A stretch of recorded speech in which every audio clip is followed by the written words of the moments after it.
Okay, hello Cloud Gurus and welcome to this lecture. In this lecture we're going to look at how we can build a fault-tolerant WordPress site on AWS. We're going to use a whole bunch of different technologies. So here's a network diagram, what it's going to look like. Got our user here, they're going to be browsing to the internet, they're going to hit our Route 53 domain name. This is completely optional, you don't have to do it, you could just use our application load balancer. And then essentially they're going to go in and that's going to connect up to an Elastic load balancer in the cloud.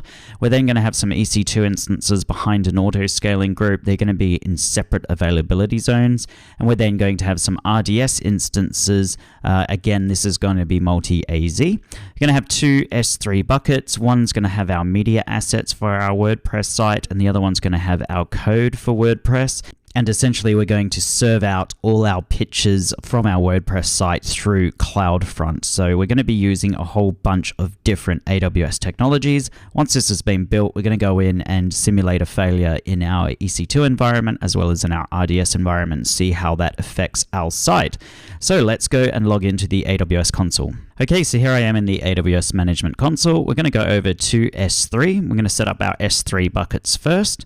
Then I'm going to go ahead and create a bucket. I'm going to call this a Cloud Guru WordPress, and then my initials, and then the year, so 19, something like that. I'm going to do this in the Irish region. You can do this in USDSA1. The reason I'm not using USDSA1 right now is I'm having DNS issues within my default VPC. Not really sure what it is, but I'm just going to use the Irish region. I'm going to go ahead and just create this bucket. Oh, before I do this, so this is a Cloud Guru WordPress, and then I'm going to put in here what it's for. So this bucket is going to have our code, and I'm just going to go ahead and copy this into the clipboard and go ahead and hit create, and that has now created my bucket. Then I'm going to go in here and change this from code. I'm going to call it images, something like that. So this is where our media assets are. Maybe I'll just call it media. And there we go. I'm going to go ahead and hit create. So we've now got our two buckets that are in there. Our EC2 instances will be using this, as will CloudFront. Let's go over and create a CloudFront distribution because that does take some time. So we're going to go over to CloudFront in Network, Content, and Delivery. And I'm going to go ahead. I've got my CloudFront distribution left over from another lab. It has been disabled, so I'm just going to quickly delete that as well. And then what I'm going to do is I'm going to go in and create a new distribution. So that has now been deleted. And I'm going to go and use a web distribution. The origin domain name. So what is this going to be doing? Well, this is going to be fronting our media bucket. So you want to click on the media one.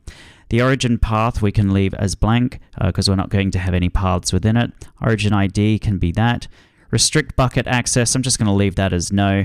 HTTP and HTTPS. I'm basically going to leave everything as the default values. I'm going to scroll all the way down to my the very bottom. I'm going to go ahead and hit create distribution, and that has now created a distribution, and that's going to take some time. The other thing that will take some time is our RDS provisioning. So before we go to RDS, what we need to do is just go down to our network. So we need to go over to VPCs. And what we're going to do is just create some security groups. So we're going to create a web DMZ if you don't already have one. So let's go over to our security groups. And just to clean up, I'll just delete this one and my RDS launch wizards one so that we don't have them. So delete those security groups, and there we go. One of them has a dependent object, probably like an EC2 instance. So I'm just going to go ahead and hit cancel. So let's just look at web DMZ rather than deleting it. I'm going to go to my inbound rules. So I've allowed port 80 and port 22. Hopefully you've done that as well. With the RDS security group, in here we've got RDS, and you just need to make sure that you've got the MySQL port, so port 3306, open to your WebDMZ security groups. That's 2B8, and if I just click over here, I should be able to see it, so 2B8.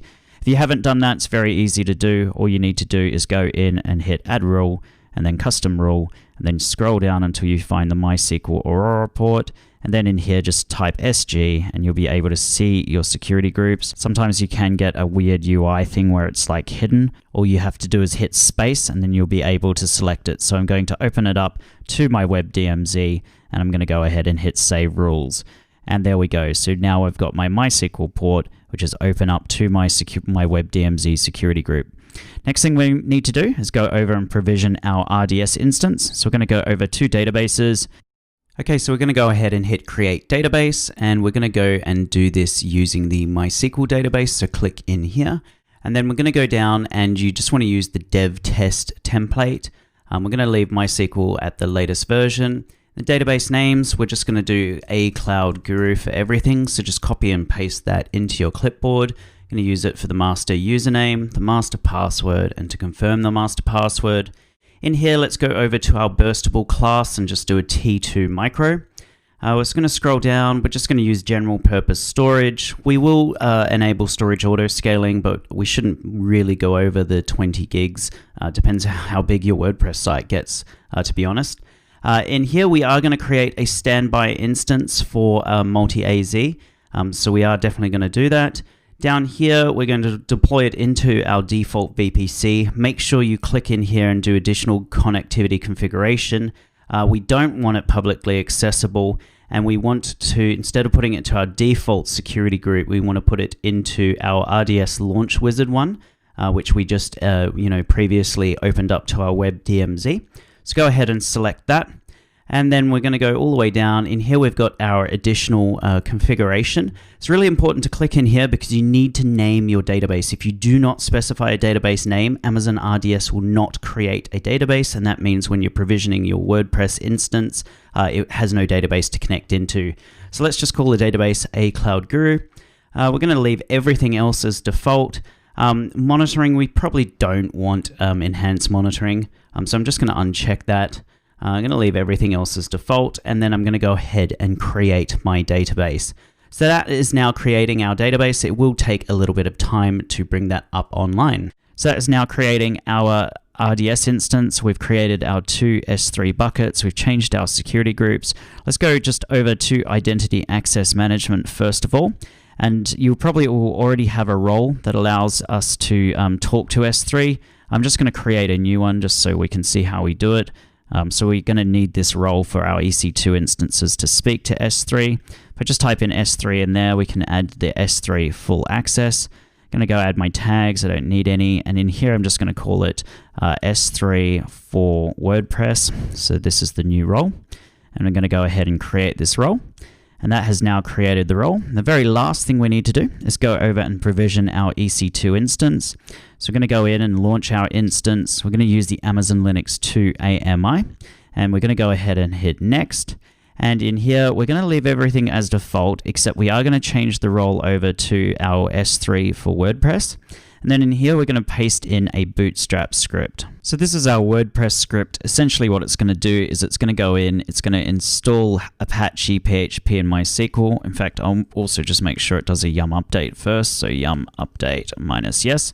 So it's going to update our OS. It's going to go in and install Apache, PHP, and MySQL. It's going to go to our var HTML directory. It's going to create a file for our health checks. So when we put our health checks on our Elastic Load Balancer, it's going to add it in, and it's just going to create a file called healthy.html. It's then going to go and get the latest version of WordPress. Essentially what it does here is it unzips it, it copies it across to the right directory, it then removes the install directory, it then removes the file that it downloaded, the zip file, in order to install it. We then do some permission changes so WordPress will actually work in our directory. And then we go and we're going to go and get what's called a HT access, and I'll explain that a bit later. And then we just rename it so that it's a hidden file. HT access will allow us to do our URL rewrite, so it will allow us to serve content out of CloudFront rather than doing it out of our S3 buckets. And then it's going to make sure that our Apache will start back up in case our EC2 instances restart. So that's all this script does. Let's copy it into our clipboard. And then just down here, we can paste it in. And there we go. And next, we're going to go ahead and add our storage. And I'm just going to use general purpose. Next, going to add our tags. I am going to give this a name. It's going to be name, and then my golden image, something like that. Then go ahead and configure our security groups, select an existing one, and then just using our web DMZ security group, that's where we're going to put it in. And then we're going to go ahead and hit review and launch, and we're going to go ahead and launch our EC2 instance and make sure you've got access to your key pair. So that is now launching. So it will take a while for everything to come back up. You're going to have to go over and check CloudFront to make sure that the distribution is ready to go. My one is now enabled, and you're also going to have to go over to RDS and make sure your RDS database is ready to go as well. Let's have a look at my one, whether or not it's ready. In here, we can see it's still modifying. So I need this to be active, and then I also need my EC2 instance to come up online. So I'm going to pause the video, or I'm going to end the video here. I'm going to wait for probably about 10 or 15 minutes, and then we'll go on and do some more clouding. So if you've got the time, please join me in the next lecture. Thank you.